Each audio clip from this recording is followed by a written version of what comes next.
Desired state configuration, the basics. Now everything in this nugget and the two that follow relate to a new feature in Windows PowerShell version 4 called DSC, or Desired State Configuration. And that means this information is only going to be applicable to PowerShell version 4 and later.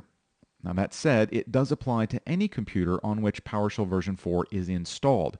So that's going to go back to Windows 7, Windows Server 2008 R2, Windows 8, and Windows Server 2012. You'll see me mostly working on Windows 8.1 and Windows Server 2008 R2, since those are the operating systems where version 4 is natively installed, but I wanted to emphasize that this is all a feature of PowerShell version 4, no matter where you have it installed. This will be a fairly short nugget. I just want to introduce you to what DSC looks like and what it can do. So we'll cover its architecture, including some changes I made to my lab environment that are going to let me demonstrate DSC to you. Then we'll talk about what DSC does. In the next two nuggets, I'm going to show you how to create DSC configuration scripts, set up a DSC pull server, and author your own DSC resources. So those things are all ahead. This is just designed to give you some of the background information you'll need for all of that to make sense. I've had to make some changes to my lab environment, and I wanted to pop open Visio here and show you what I've done. I've added a couple of new computers, including these three guys. And that's because desired state configuration is only available on PowerShell version 4. Now you can install PowerShell version 4 on older versions of Windows. In fact, looking here, it looks like my oldest operating system is Windows 7, and PowerShell 4 will install fine on that. But I kind of wanted to keep everything a little pure. So my Windows 7 machine has got V2, my Windows 8 machine has V3, and my Windows 8.1 machine has V4. My domain controller has got version 3, as does my member server. These two guys, member 2 and pull 1, are version 4. So as you might expect, our DSC action is going to be pretty much limited to these guys. Now let's talk a little bit about the way that desired state configuration works. Essentially, over here on my computer, or wherever you happen to be, I'm going to pop open the PowerShell ISE and I'm going to write a configuration script. Now that configuration script is going to do two things. It's going to identify the nodes or other computers that I want to be configured in a certain way, and it is going to describe the way in which I want them to be configured. Now that's kind of an important concept, and we're going to come back to that in just a second, but it's important to understand that I'm not writing a script that will actually do the configuration. I'm simply writing a description of what the final configuration should look like. Now in Windows PowerShell, I'm going to run that configuration. It's basically, it lives in a PowerShell script. I hesitate to call it a script because there's no programming in it, but it lives in a script and you can run it. That is going to produce a managed object format MOF file. I then need to get that file to the node that I want to be configured. And there's two ways for me to get it there: the pull mode and the push mode. Push mode essentially is a file copy. I'm going to run a command to do it, but it's going to copy that MOF file over to the target computer.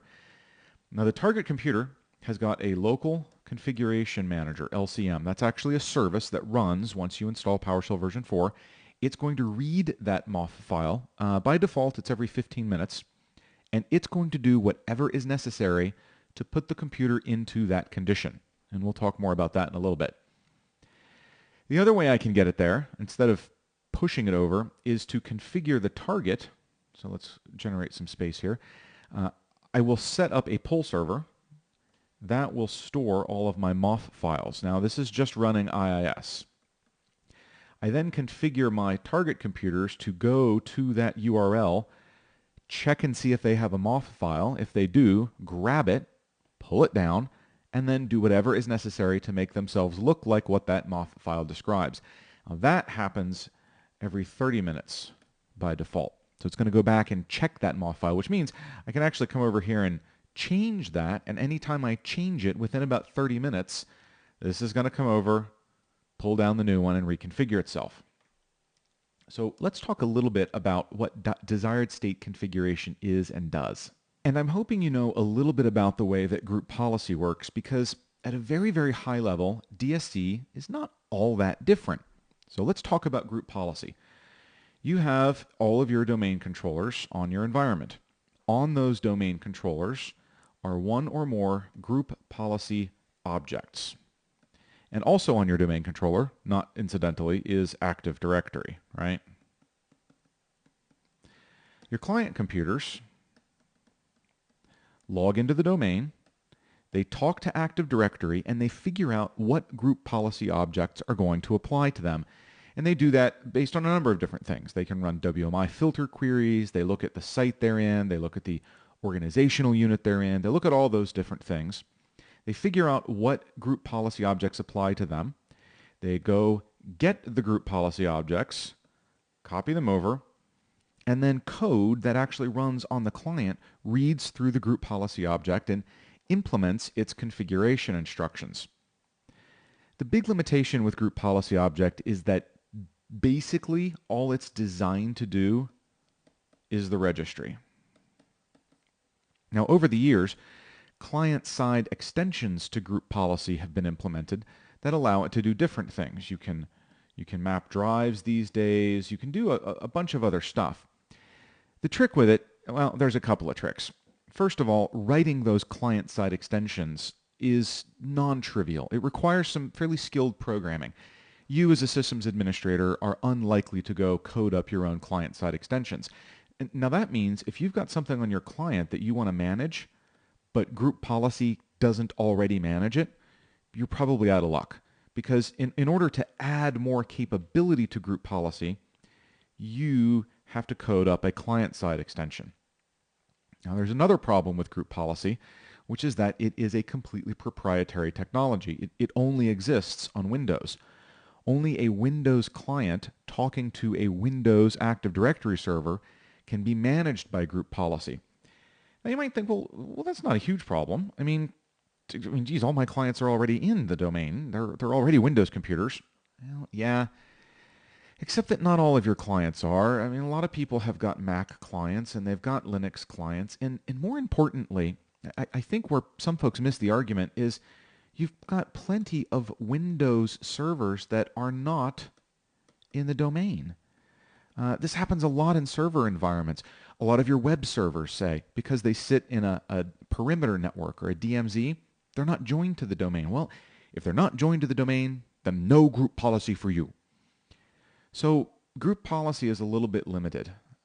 Imagine that you're a large environment, and keep in mind that Microsoft is trying to engineer everything kind of for Azure first, and then we get the hand-me-down from that. Well, in Azure, the virtual machines don't belong to domains. They're your virtual machines. Even if you're renting web space in their platform as a service, the machines don't necessarily belong to a domain. So this whole tieback of GPO must have a domain gets to be problematic in a number of different situations.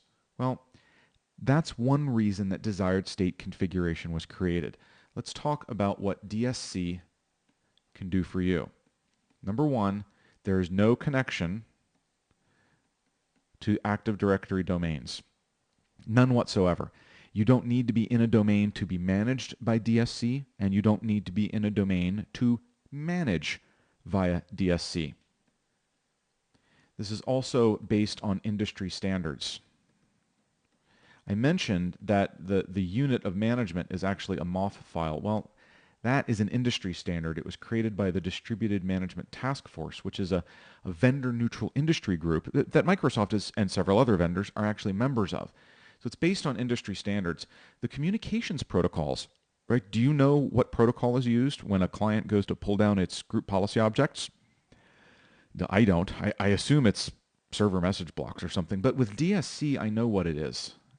It's HTTP, could be HTTPS, and Web Services for Management, WSMAN. Microsoft's implementation of that is called WinRM, but other folks could implement that as well. In other words, it's completely conceivable that you could write a DSC configuration script, push it to a Linux machine, and have that Linux machine do whatever was necessary to come into compliance with that configuration. So this is an enablement for cross-platform. I'm sure Microsoft hopes that you use it to manage Windows, but the point is they want to play nice with everybody else. There's another thing. DSC is more easily extensible. So out of the box, like when you first install PowerShell version 4, DSC can configure the registry, it can configure server roles, it can do the file system. There's a bunch of different stuff it can do out of the box, and Microsoft has released other capabilities. But all these capabilities, the ability for DSC to be able to modify these things is all written as PowerShell scripts. You see, unlike the client-side extensions that Group Policy uses, which are complicated native code programming, DSC's capabilities can all come from simple PowerShell scripts. Meaning if you've got some line of business application that you want to be able to manage with DSC, you can do it. You just have to write a little extension. It's called a DSC resource, and we're going to look at them. You just have to write one yourself, and you can do it in Windows PowerShell. And I'm actually going to be showing you an example of how to do that. So DSC is designed to be a lot like Group Policy in that it's a central way of declaring your configuration for a computer, but it's designed to solve a lot of the shortcomings and proprietariness of Group Policy. And that word I said right there is important. Declarative is what I said. There's actually two sides to DSC.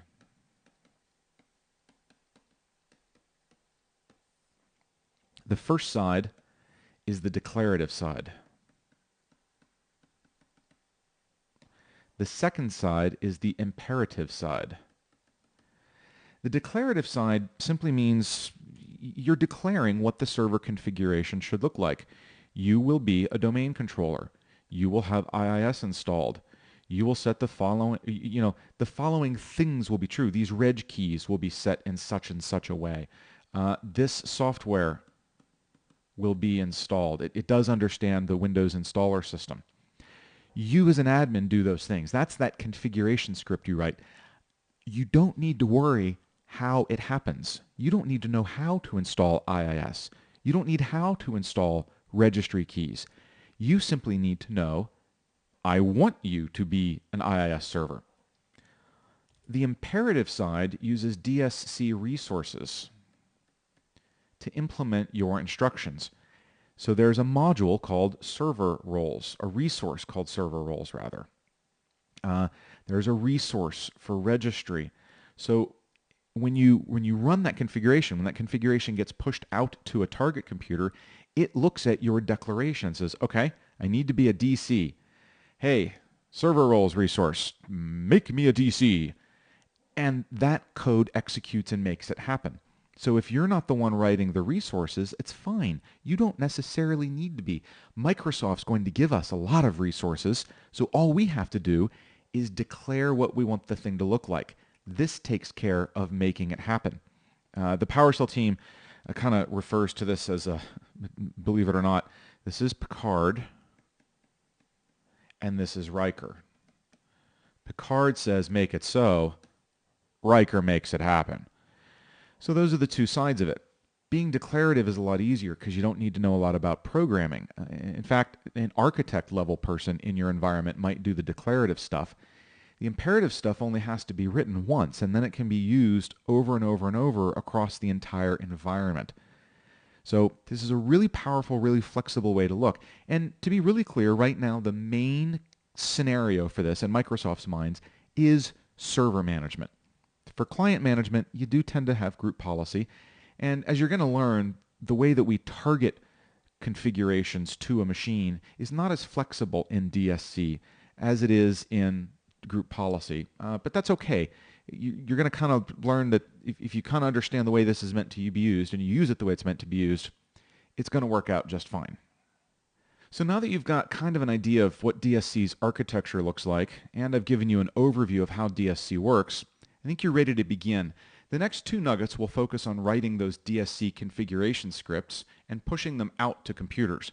I'm also going to show you how to set up a DSC pull server there. The next nugget after that will cover writing custom resources for DSC, and I'll give you a little bit of an overview of that process and show you some examples of how it works. I hope this has been informative for you, and I'd like to thank you for viewing.